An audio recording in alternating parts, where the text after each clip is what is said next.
Subscribe करिए हमारे channel target UP TET CTET को और बेल आइकन को दबाइए। हेलो दोस्तों, मैं आनंद स्वागत करता हूं आप सभी का आपके अपने channel target UP TET CTET में और ऐप अस्तित्व एकेडमी में। दोस्तों, आपके डीएलएड 4th सेमेस्टर का ये नया पॉन सीरीज है गणित विषय का 2024-25 संस्करण। इसको मैं करा रहा हूं शुरू से लेकर के, और इसमें 2 क्लास मैंने करा दिया है। देखिए, शुरू में आपके दिए हैं सीरीज में बहुविकल्पीय प्रश्न, तो 2 बहुविकल्पीय जो 2 क्लास है बहुविकल्पी की मैंने ले ली है, और ये तीसरी क्लास है जो यहाँ पे बहुविकल्पी की हो रही है। अब 2 क्लास में हम लोग प्रश्न संख्या 51 तक कर चुके हैं, प्रश्न संख्या 52 से यहाँ पे देखेंगे, और यहाँ पे लगभग आपका समाप्त हो जाएगा ये बहुविकल्पी सभी प्रश्न। यहाँ पे मैं कोशिश करूंगा इस क्लास में जो है पूरा समाप्त हो जाए। अब देखिए, इसके बाद मैं आपको अति लघु उत्तरीय प्रश्नों को पढ़ाऊंगा, तो उम्मीद है कि आपको सारी चीजें समझ में आ रही होंगी। आप लोग कमेंट करके बता दीजिए, और सभी को अपने दोस्तों को बता दीजिए लाइक और शेयर करके कि यहाँ पे नया जो है संस्करण वो है पूरा सॉल्व कराया जा रहा है। अब चलिए स्टार्ट करेंगे हम। इसी तरीके से आपको सभी विषय जो हैं वह पढ़ा दिए गए हैं। सभी विषयों का लिंक आपको नीचे डिस्क्रिप्शन बॉक्स में मिल जाएगा, वहां से जाकर के पढ़िए, अपने तैयारी को बेहतर बनाइए। और कम समय में अगर पढ़ना चाहते हैं, सभी नोट्स चाहते हैं, तो ऐप डाउनलोड करिए। देखिए, प्रश्न संख्या 52 है, 6 अंकों की छोटी से छोटी पूर्ण संख्या क्या होगी? 6 अंकों की छोटी से छोटी पूर्ण संख्या, पूर्ण वर्ग संख्या यह पूछना चाह रहा है। ये छूट गया है, ठीक है, पूर्ण वर्ग। जैसे कि आपका अगला प्रश्न अगर आप देखते हैं, प्रश्न संख्या 53, ठीक, प्रश्न संख्या 53 भी आपसे क्या कह रहा है? देखिए, 5 अंकों की बड़ी से बड़ी पूर्ण वर्ग संख्या है। तो इन दोनों प्रश्नों को एक साथ आप समझ सकते हैं, बहुत ही आसानी से आपको समझ में आ जाएगा। यहाँ पे 6 अंकों की छोटी से छोटी पूर्ण वर्ग संख्या पूछ रहा है, और यहाँ पे 5 अंकों की बड़ी से बड़ी पूर्ण वर्ग संख्या पूछ रहा है। तो अब देखिए, एक ही सोल्यूशन में आपको दोनों चीजें यहाँ पे समझ में आ जाएंगी। मैं बता देता हूं। तो पूर्ण वर्ग संख्या कोई है या नहीं है, ये हम कैसे मालूम करते हैं? हम उसका वर्गमूल निकाल करके मालूम करते हैं। अगर कुछ रिमाइंडर, कुछ शेषफल रह जा रहा है, तो वो पूर्ण वर्ग संख्या नहीं होती। अगर पूरा पूरा विभाजित हो जा रहा है, तो वो हमारी पूर्ण वर्ग संख्या हो जा रही है। अब यहाँ पे बात है 6 अंकों की छोटी से छोटी पूर्ण वर्ग संख्या। तो पहले तो समझिए कि 6 अंकों की छोटी से छोटी संख्या क्या होगी। 6 अंकों की छोटी से छोटी संख्या, ये क्या होता है? ये होता है 1 के आगे 5 शून्य लिख दीजिए। तो आपकी कै अंकों की संख्या बन गई? 6 अंकों की संख्या बन गई, और 1 के आगे 5 शून्य यहाँ पे लिखा है। तो ये आपको 6 अंकों की छोटी से छोटी संख्या मिल जाएगी। अब यहाँ पे हम इसका वर्गमूल निकालने का प्रयास करेंगे। इसका वर्गमूल देखिए निकालते हैं। तो वर्गमूल निकालते हैं तो दाहिने की तरफ से इस तरीके से जोड़ा बनाते हुए आते हैं, और देखिए सबका 2-2 का पेयर बन रहा है। पहला पेयर है हमारा 10। अब इस 10 में हम क्या करेंगे? इस 10 में हम भाग करेंगे कौन सी संख्या का? जिसका वर्ग जो है 10 के बराबर या 10 से छोटा होता है। तो 3 का वर्ग 9 होता है, 4 का वर्ग 16, तो हम 3 को लेंगे। तो 3 का वर्ग 3 तियाए 9, और 3 यहां जुड़ भी जाएगा, 3 जुड़ेगा 6 हो जाएगा, 9 घट जाएगा 10 में से 1 बचेगा। अब देखिए, 6 के बगल इकाई का स्थान खाली है, और यहाँ 1 है, और अगला पेयर अब उतर जाएगा। ये हो गया 100। अब 6 के बगल कम से कम 1 लिखा जाएगा। 1 से लेकर के 9 तक आप कुछ भी लिख सकते हैं, और 1 लिखेंगे तो संख्या 61 बन जाएगा, और 1 बार जाएगा, और 2 लिख देंगे तो 62 बन जाएगा, 2 बार जाएगा। अब देखिए, 61 में 1 का गुणा होगा, तो 61 51 में 61, और 62 अगर 2 लिखेंगे तो 62 बनेगा, और 62 में 2 का गुणा होगा तो कितना हो जाएगा? 124, जो कि इससे बड़ा हो जाएगा। तो 1 ही लिखेंगे, तो ये हो जाएगा 61, यहां आ जाएगा 1, और यहाँ 1 जुड़ जाएगा, तो 6 और 2, और यहाँ 1 इकाई का स्थान खाली हो जाएगा। और यहाँ देखिए घटाएंगे तो 9, और 9 में से 6 जाएगा तो 3, 39। और इसके बाद यहाँ पे देखिए 62 के बगल एक संख्या आना है, यानी कि ये 620, 21, 20 तो नहीं, 21, 22, 23 इसमें से कुछ होगा। तो हम अगला पेयर हमको उतारना पड़ेगा, तो ये हो जाएगा 3900 और उतरता पेयर ये ध्यान रखिएगा, मतलब ये जोड़ा ही उतरेगा। अब यहाँ पे एक लिख दें तो 621 हो जाएगा और एक बार गुणा होगा तो 621 काफी छोटा है। अब आपको पता है कि 6 36 होता है, तो 6 बार लगभग जाएगा, कोई दिक्कत नहीं होगा। तो अब गुणा कर लीजिए, 6 बार ले जाते हैं तो 6 36 के 3 हासिल लगा, फिर 6 दूनी 12 और 3 15 हासिल लगा 1, फिर 6 36 और 1 37। अब घटा लीजिए 4 और यहां भी 4 आ जाएगा और यहां बचा 8 और 1 और ये 3 और 3 शून्य, यानी कि 144 बच रहा है। नहीं तो ये आपकी संख्या जो है वह पूर्ण वर्ग यहाँ पे होती, और 144 ये ज्यादा आ रहा है, 144 ज्यादा आ रहा है, मतलब कि इसमें से 144 अगर घटाएंगे तो वो जो संख्या आपको मिलेगी वह 316 का पूर्ण वर्ग होगी। तो 144 अगर आप घटा देते हैं तो आपको यहाँ पे जो संख्या मिल जाएगी वह कितने अंक की हो जाएगी। देखिए ये आपकी संख्या है 1 लाख। 1 लाख से पहले क्या आता है, 1 लाख से पहले इसके जस्ट पहले कौन सी संख्या आई होगी, 99,999, जो कि 5 अंकों की संख्या होती है। ठीक, तो इसमें से 1 लाख में से कुछ घटाओगे आप तो आपको कौन सी संख्या यहाँ पे मिल जाएगी, 99,800 और ये 56, 99,856 यही संख्या आपको मिलेगी जो 5 अंक की संख्या होगी। ठीक है, ये 316 का स्क्वायर है।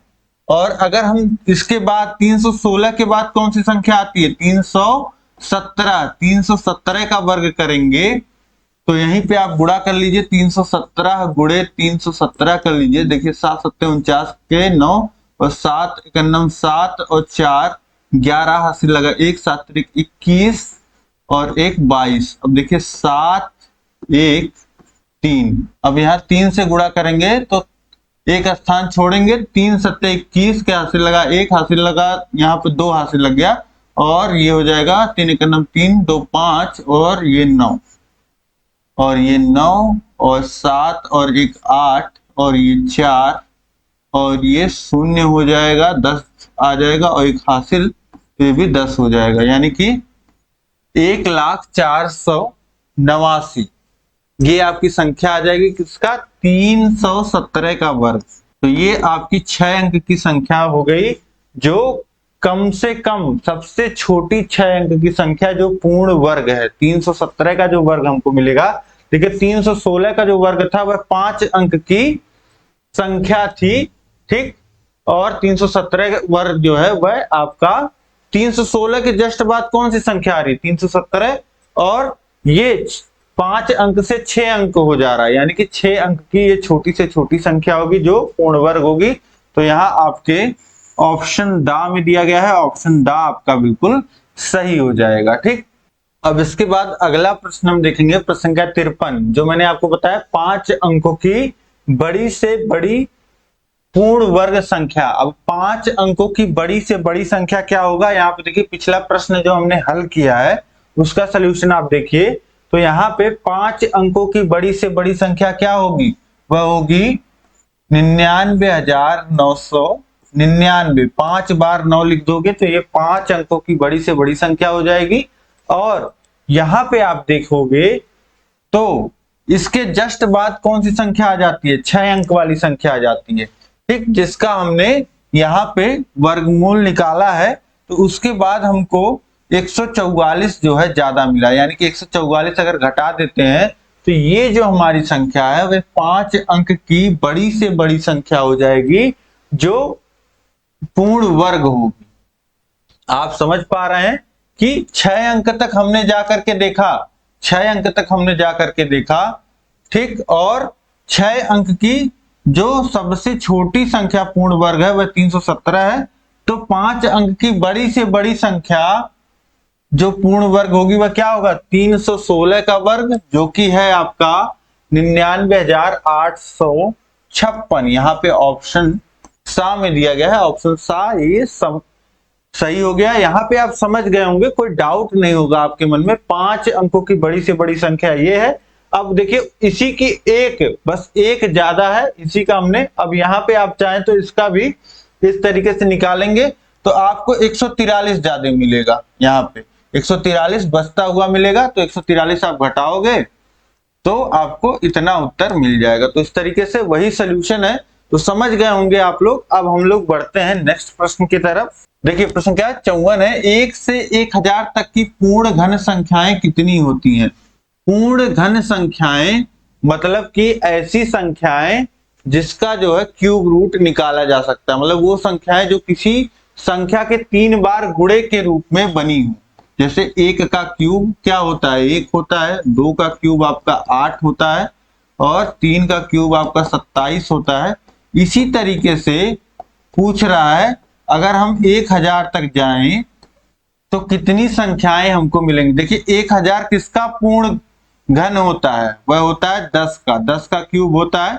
तो आप देख पा रहे हैं 1 के क्यूब से हम 10 के क्यूब तक अगर जा रहे हैं तो हमको क्या मिल जा रहा है? 1000, यानी कि 10 संख्याएं मिल रही होंगी। जैसे 4 का क्यूब करते हैं तो 64। अब देखिए 5 का क्यूब भी आपको एक से लेकर के 1000 के बीच में मिलेगा। 6 का क्यूब भी, 7 का क्यूब भी, 8 का क्यूब, 9 का क्यूब और 10 का क्यूब तो 1000 है ही, और 11 का क्यूब जो है वह 1000 से बड़ा हो जाएगा। हमको चाहिए कि 1 से 1000 तक की जो पूर्ण घन संख्याएं हैं वह कितनी है। तो यहाँ पे दिख रहा है आपको 10 संख्याएं हैं। 1 का क्यूब 1 है, 2 का क्यूब 8 है, मतलब इनकी अगर गिनती की जाए तो कितनी संख्याएं हैं? 10 संख्याएं हैं। तो ऑप्शन दा जो हो जाएगा यहाँ पे 10, यह बिल्कुल सही हो जाएगा। इसके बाद हम लोग देखेंगे अगला प्रश्न है, प्रश्न क्या 55। सबसे छोटी पूर्ण घन प्राकृतिक संख्या कौन सी है? सबसे छोटी पूर्ण घन प्राकृतिक संख्या, अभी आपने देखा था कि 1 का क्यूब क्या होता है? 1 होता है और 2 का क्यूब 8 होता है। तो सबसे छोटा पूर्ण घन कौन सा है? 1 है। ऑप्शन बाज हो जाएगा यहाँ पे, यह बिल्कुल सही हो जाएगा। इसके बाद देखते हैं प्रश्न संख्या 56 है। 201 का स्क्वायर गुणे 200 माइनस 200 का क्यूब का मान ज्ञात कीजिए। तो यहाँ पे 201 का स्क्वायर गुणे 200 माइनस 200 का क्यूब। तो अब यहाँ पे अगर आप 200 कॉमन ले लेते हैं, ठीक, तो यहाँ क्या बचेगा? 201 का स्क्वायर और यहाँ क्या बचेगा? 200 का स्क्वायर। अब यहाँ पे फॉर्मूला आप लगा दीजिए, ए स्क्वायर माइनस बी स्क्वायर का, तो एक ब्रैकेट में हो जाएगा ए प्लस बी और दूसरे ब्रैकेट में हो जाएगा ए माइनस बी। ये फॉर्मूला आप सबको पता ही है कि ए स्क्वायर माइनस बी स्क्वायर बराबर होता है एक ब्रैकेट में ए प्लस बी और दूसरे ब्रैकेट में ए माइनस बी। तो यहाँ पे लिखा था 201 का स्क्वायर माइनस 200 का स्क्वायर, तो इसको हम लोग लिख सकते हैं एक ब्रैकेट में 201 धन 200 और गुणे दूसरे ब्रैकेट में 201 माइनस 200। अब इसी को सॉल्व कर लीजिए तो कितना हो जाएगा? 200 गुणे 201 धन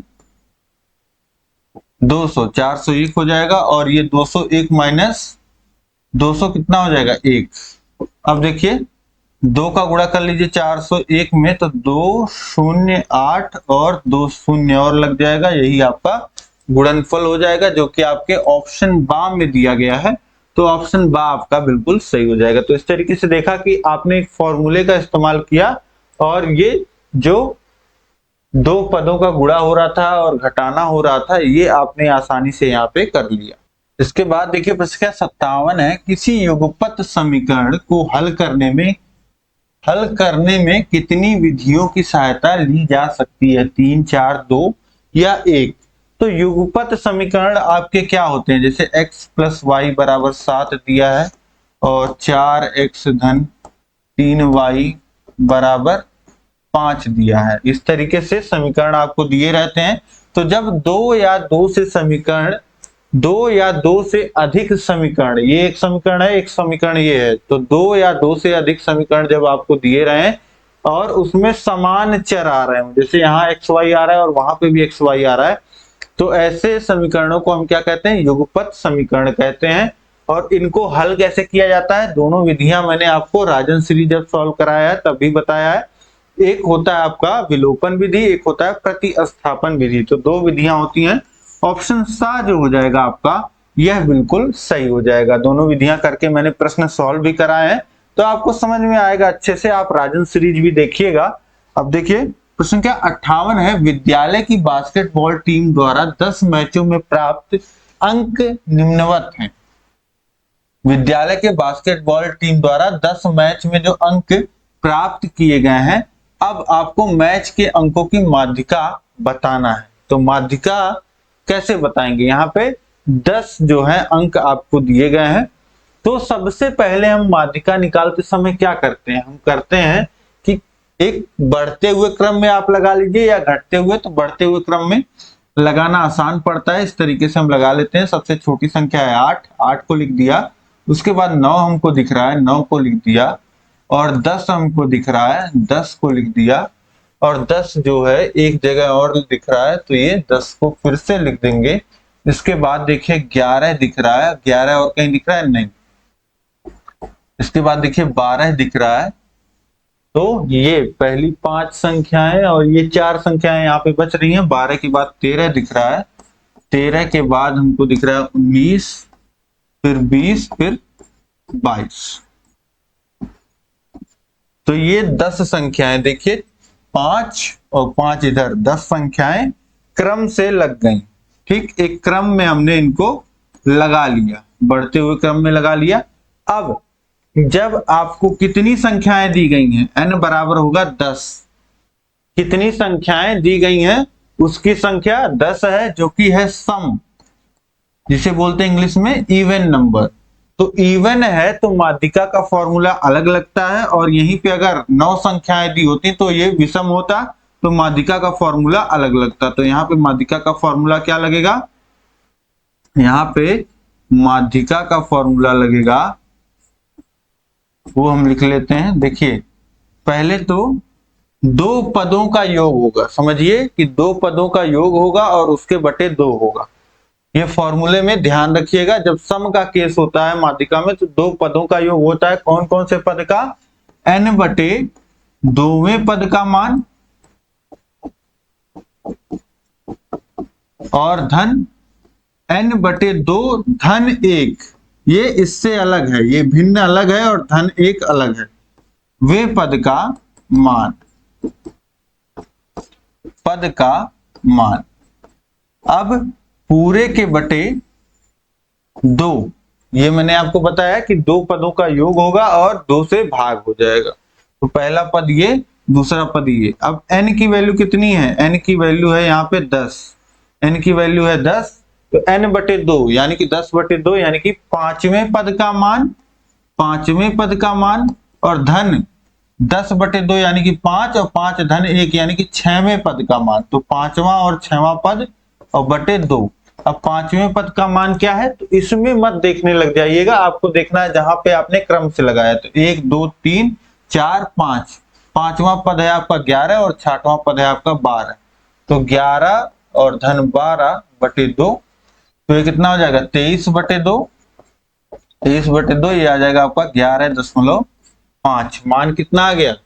11.5, जो कि ऑप्शन दा में दिया गया है। ऑप्शन दा जो हो जाएगा आपका, यह बिल्कुल सही हो जाएगा। अब इसके बाद नेक्स्ट प्रश्न देखिए, प्रश्न संख्या 59 है, किसी चक्रीय चतुर्भुज के सम्मुख कोण होते हैं। तो किसी भी चक्रीय चतुर्भुज का जो सम्मुख कोण होता है, आपको पता है उनके बारे में कि उनका जो योग होता है, उन दोनों कोणों का, सम्मुख कोणों का जो योग होता है वह बराबर होता है 180 अंश। चक्रीय चतुर्भुज के सम्मुख कोणों का योग जो होता है 180 अंश होता है। और ऐसे कोणों को हम कहते क्या हैं? ऐसे कोणों को हम कहते हैं संपूरक कोण, या जो आपस में संपूरक एक गुण हो जाता है। ठीक, तो इस तरीके से जो जिन दो कोणों का योग 180 अंश होता है उनको हम कहते हैं संपूरक कोण, या ऐसे जनरली बोल देते हैं संपूरक कोण है या संपूरक है।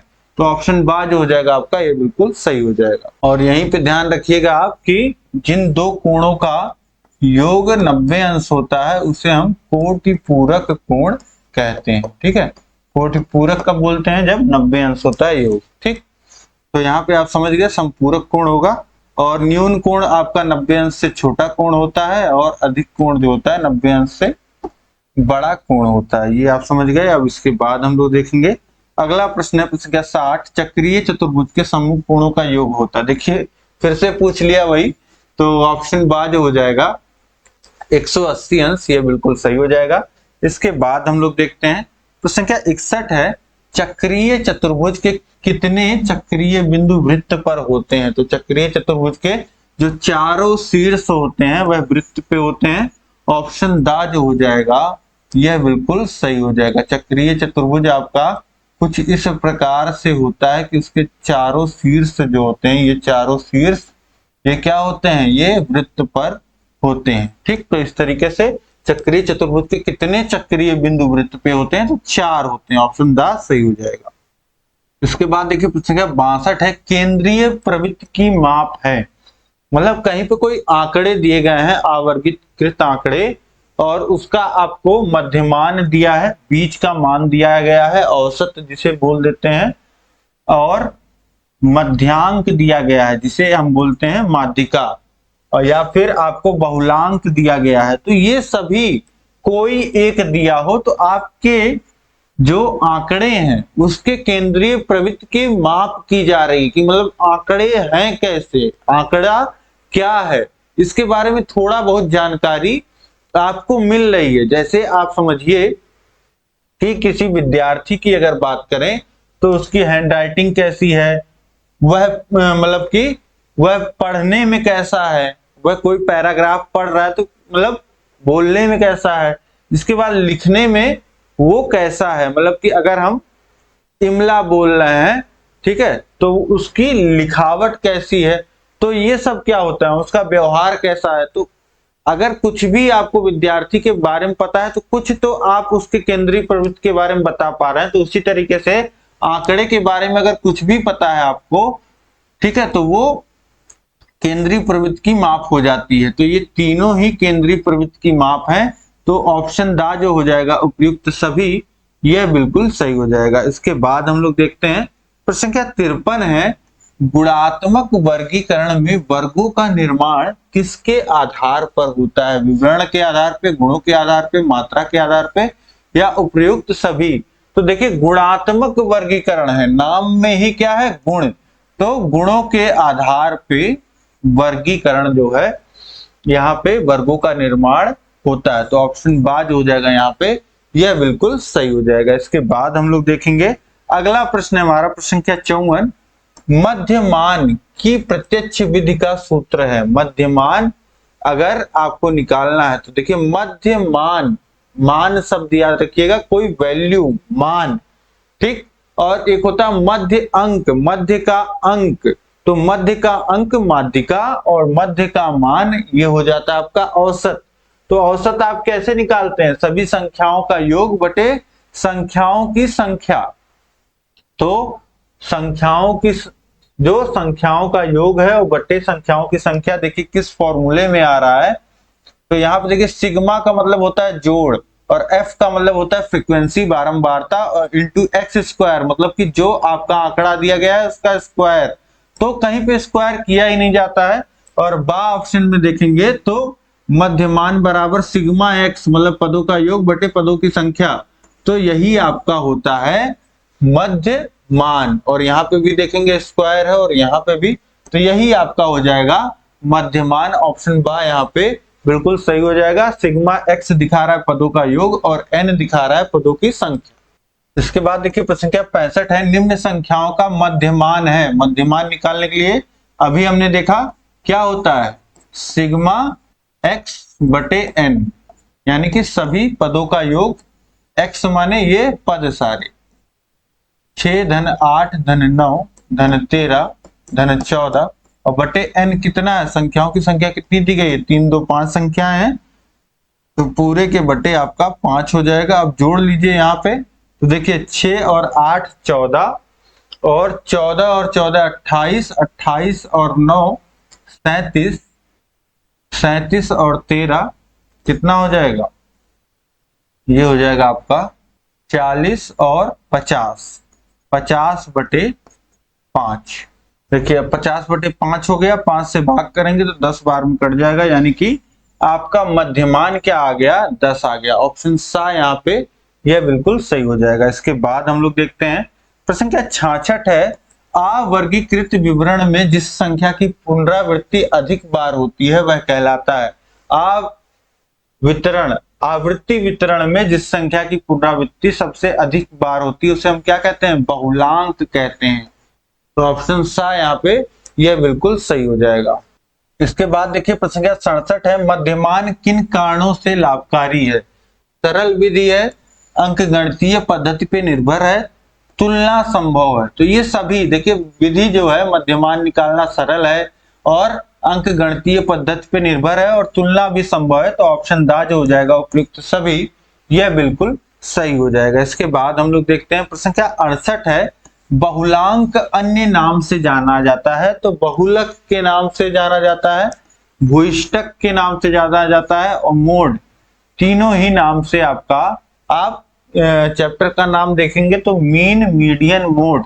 मोड क्या है, अंग्रेजी नाम है, और भूयिष्टक भी बोल देते हैं और बहुलक तो आप जानते ही हैं। तो यहाँ पे ऑप्शन दा जो हो जाएगा ये बिल्कुल सही हो जाएगा, उपयुक्त सभी। इसके बाद देखिए प्रश्न संख्या 69 है, अव्यवस्थित प्राप्तांकों के मध्यांक की गणना का सूत्र है। तो मध्यांक यानी कि माध्यिका की बात हो रही है, तो माध्यिका कैसे निकालते हैं, m बराबर n धन 1/2वां पद या n धन 2/2वां पद या n माइनस 1/2वां पद या n धन 1/2वां पद। जो आपका ऑप्शन आ और दा जो है यहाँ पे एक ही दिया गया है, जो कि दोनों ही आपका सही है। ठीक, जब जो n होता है वह विषम होता है, जो n का मान होता है जब विषम होता है, ऑड नंबर्स होते हैं, तो आपका फॉर्मूला यही लगता है माध्यिका का, n धन 1/2वें पद का मान, जो कि आ व दा दोनों में दिया गया है।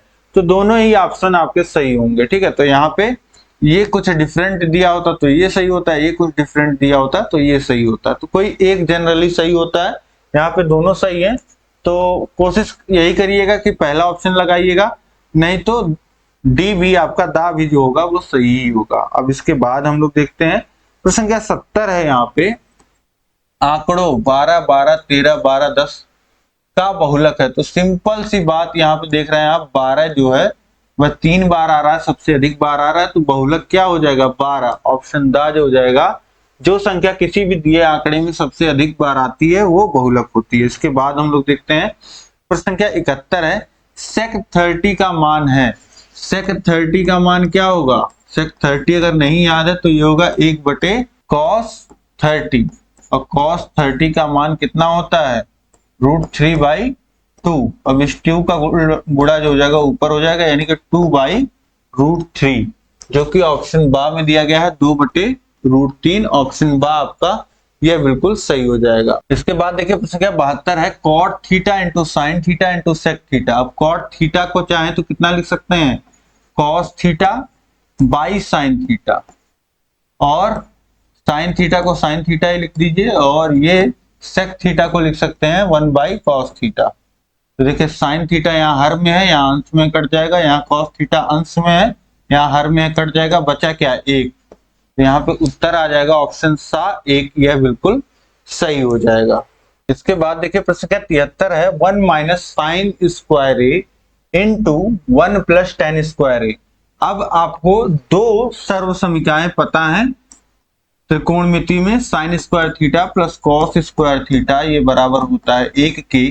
तो अगर हम लिखना चाहें तो इसको लिख सकते हैं cos स्क्वायर थीटा बराबर 1 माइनस साइन स्क्वायर थीटा, यानी कि 1 माइनस साइन स्क्वायर थीटा की जगह cos स्क्वायर थीटा भी लिखा जा सकता है। तो ये आपका पहला समीकरण, और दूसरा समीकरण जो है, दूसरा सर्वसमीका जो है, समीकरण नहीं सर्वसमीका, वो क्या होता है, 1 प्लस टेन स्क्वायर थीटा, ये बराबर होता है सेक स्क्वायर थीटा के। ठीक, तो अब यहां से वैल्यूज पुट करिए, इसके जगह हम क्या लिख सकते हैं, cos स्क्वायर थीटा और into 1 plus ten square theta की जगह यहाँ पे a है तो a रख लीजिएगा, कोई दिक्कत नहीं है, थीटा लिखिए, a लिखिए, दोनों ही अननोन को रिप्रेजेंट कर रहे हैं, मतलब कि हमको ये चीज पता नहीं है। ठीक, तो कॉस स्क्वायर ए इंटू 1 प्लस टेन स्क्वायर ए, ये सेक स्क्वायर ए के बराबर हो जाएगा, सेक स्क्वायर ए। तो देखिए कॉस स्क्वायर ए और सेक, इसका कॉस का उल्टा होता है सेक ए बराबर होता है 1 बाई कॉस ए, तो सेक स्क्वायर ए बराबर क्या होगा 1 बाई कॉस स्क्वायर ए, क्योंकि 1 का स्क्वायर 1 हो जाएगा, तो कॉस स्क्वायर ए कट जाएगा, मान कितना आ जाएगा 1। ऑप्शन बा यहाँ पे जो हो जाएगा 1, यह बिल्कुल सही हो जाएगा। इसके बाद हम लोग देखते हैं नेक्स्ट प्रश्न, हमारा प्रश्न क्या 74, बेलन के वक्र पृष्ठ का सूत्र होता है। तो बेलन का वक्र पृष्ठ जो आधार का वृत्त का परिधि होता है उसी में h का गुणा कर दीजिए, तो 2 पाई r इंटू एच, जो कि ऑप्शन आ में ही दिया गया है, तो ऑप्शन आ आपका बिल्कुल सही हो जाएगा यहाँ पे। इसके बाद देखिए प्रश्न क्या 75 है, शंकु की तिरछी ऊंचाई होती है। तो शंकु की तिरछी ऊंचाई L जो होता है वह होता है अंडर रूट, बाकी दोनों चीजें जो है ऊंचाई और जो त्रिज्या, ऊंचाई यानी कि h का स्क्वायर और त्रिज्या के स्क्वायर का जोड़ पाइथागोरस प्रमेय से आता है, जो कि ऑप्शन सा में दिया गया है, तो ऑप्शन सा आपका यहाँ पे यह बिल्कुल सही हो जाएगा। इसके बाद देखिए प्रश्न क्या 76 है, जिस चतुर्भुज की सम्मुख भुजाओं का प्रत्येक युग्म परस्पर समांतर हो उसे कहते हैं। अब कोई चतुर्भुज है जिसके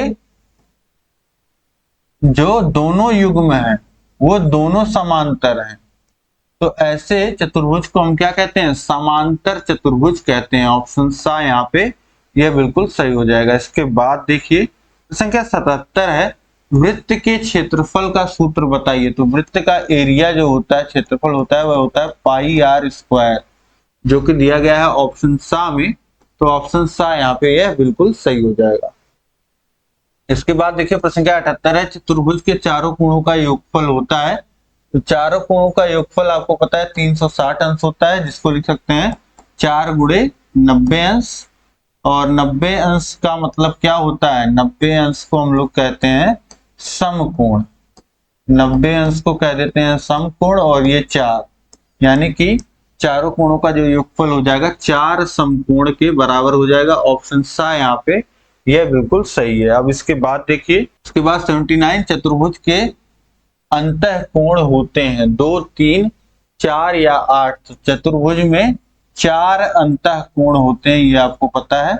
अंतः कोण मतलब ये जो अंदर बनने वाले कोण है, तो ये आपके 4 होते हैं, ऑप्शन सा सही हो जाएगा। इसके बाद देखिए प्रश्न क्या 80, वर्ग की चारों भुजाएं होती हैं असमान, समान, तिरछी, केवल 2 समान। तो सभी भुजाएं समान होती हैं, ऑप्शन बा जो हो जाएगा यहाँ पे बिल्कुल सही हो जाएगा।